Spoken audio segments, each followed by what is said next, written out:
Once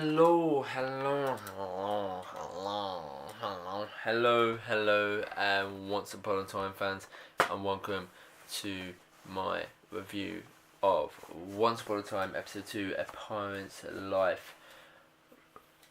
Whoa, what an episode it was. This episode marks the final appearance of Jennifer Morrison as Emma Swan. Sad times. And yeah, it was directed by a brilliant performance from Colin O'Doherty as Captain Hook. Wow. Literally, it was brilliant and fantastic. Directed by Tara Nook Warren and written by Jane Ebsen and Jeremy Swans. And so this episode was high expectations in this episode.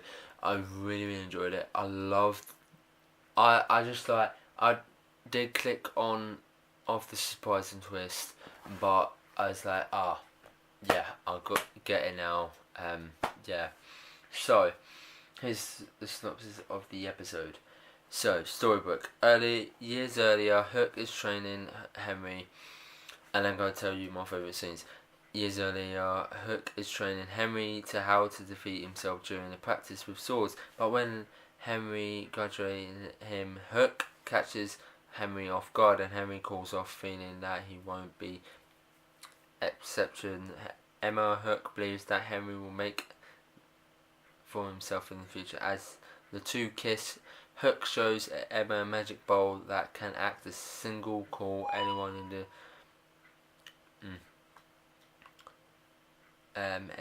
distress, and he throws it in the ocean. Magic forest. This was like the best scenes out of this episode. The magic forest scenes. Years later, Henry is chased by Lady Truman and her guards, who now wants to pin the prince's murder on him. When she does catch up with Henry, demands the whereabouts of Cinderella and Glass Slipper. Henry used the bottle to summon Emma, Regina, and Hook, but is soon taken prisoner. Is later tied to in bed in the palace. Truman gives Giselle orders to torture Henry for inform where did Slipper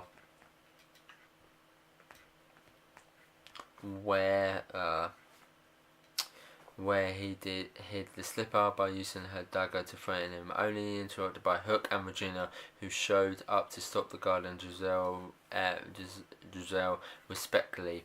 While Henry is happy to see Regina, he asked Hook about where Emma was, and Regina scored Hook about lying to Henry about why Emma didn't come. Regina helped Henry out by using the locate spell, but discovers that her magic doesn't work in this realm. Yeah, it doesn't. Hook, however, can smell salt water and suspect that pirates are not far. It may lead them to Cinderella. At travelling, Hook is met by a very drunk infant who happens to be Wish Realm version of Killing Jones. Unrecognising, Hook tells his lookalike how the stories differ. Expect in this role he's still looking for his Emma. The drunken Hook then knocks out his lookalike and draws his blood, as he made a deal with Lady Truman to help her find Henry using the fairy godmother's wand. Truman transformed drunken Hook into exact lookalike of the Enchanted Forest character, which was like, are you mad? Seriously, how dare you? Meanwhile, at the cabin, Regina is cooking a meal for Henry, who is asking questions about what is happening in the storybook, but she avoids them as she lamenting that hers isn't great. The Wish Realm Hook soon joins them and suggests they all return to storybook and gives Henry forgive note from Cinderella. But when the Flux Hook went after Henry to console him, Emma arrives at the pool and is ready to tell Henry that the news that she's pregnant. I was like, oh, she's pregnant. Oh, which was like very pleased about that. This suddenly makes the Fox Hook extremely upset and runs off into the woods and back into the traveling just in time for the Royal Hook and attack him. The Fox Hook then takes out a dagger and stabs himself, which I was sad about, which was making a strong performance from old Colin, which was Colin, which was brilliant and fantastic. When the Royal Hook asked why, the Fox Hook told him that he wanted to find his daughter, who believed he's a prisoner. He hoped that Emma would help him. When Emma arrives, the Royal Hook asks Emma to save his lookalike, but Emma's magic doesn't work this realm either. So she convinced the Fox Hook to use his beliefs, and it works as Emma watches him rule himself and gives him a light kiss. As Henry gives Emma and the Royal Hook congratulations on their future, he convinces the Fox Hook to stay and help his daughter, and even convinces Rita to stay in order to find her happy endings. So, when it was like, oh, okay, now he's the Fox Hook, the Wish Realm Hook, which was like, kind of like this how it's going, the story of the series. Henry meet up with Rogers, the Wish Realm Hook in this cursed world, who wants to ask him about the blonde woman in the book. Henry says that it's the person made up name Emma Swan, and then the conversation turned into Jacqueline and Lucy speaking about the mother and daughter. Victoria's making sure that Jacqueline won't see Lucy at the ballet, releasing it by using a tactic to hike the prices up so Jacqueline can't afford it. I'm getting really. First, I didn't like her in the first episode, and then second, still freaking don't like her. She is a bitch. Yeah. Couldn't afford it. Henry later on tries to help Jacqueline by asking for forgiveness, but no availing as Jacqueline returns to work. Meanwhile, Victoria asks Reva and Rogers to get rid of the problem, being Henry. When Reva visits Ronnie's, he doesn't get anywhere with Ronnie as she sees Reva leave. Ronnie warns Rogers to be careful about Reva. Hours later, Sabine helps Jacqueline to land a job at the Russian catering event, where she discovers Henry working there as a bartender. She then hugs Lucy before her performance over Henry's apartment. Rogers and Reva are looking anything that could make Henry vulnerable, which leads them to Lucy.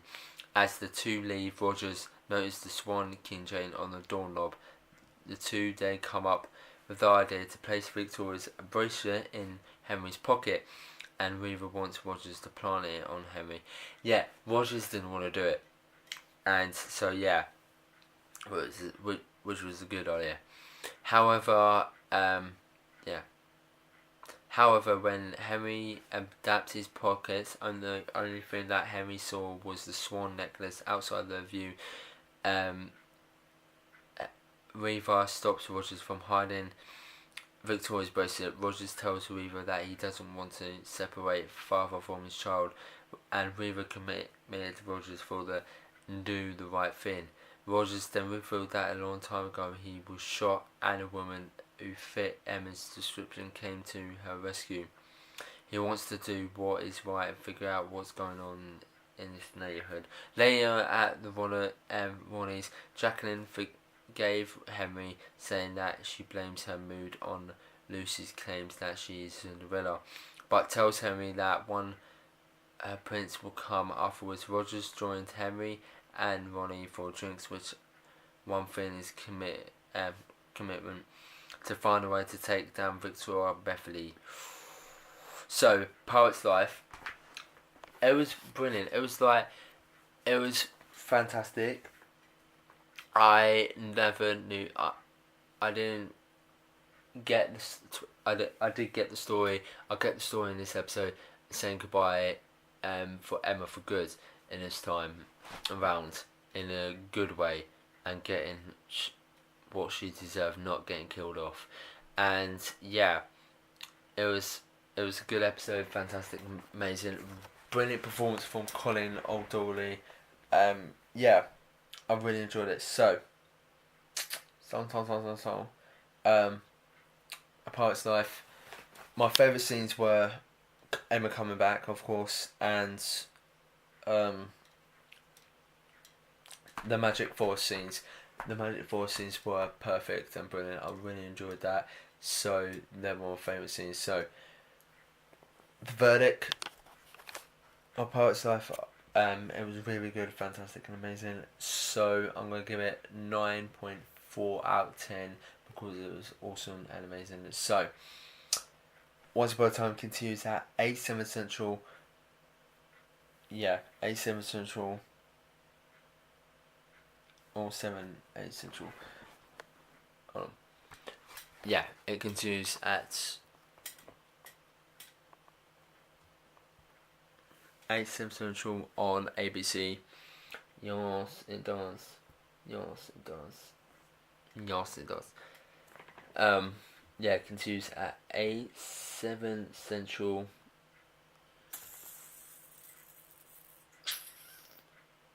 Yeah, 8/7 Central on ABC. So yeah, Once Upon a Time continues at 8/7 Central on ABC next Friday, and episode 2 releases on Netflix on Tuesday. So, hope you enjoy this review, guys. Give us a big thumbs up. Comment down below what you thought of this week's Once Upon a Time, and click the subscribe button, guys, and click the bell button when I get notifications when I upload. And yeah, see you in a bit for more awesome reviews. And yeah, don't forget to subscribe to me, Nice Funny Comedian, for more reviews, sketches, and more. Bye, guys. Bye.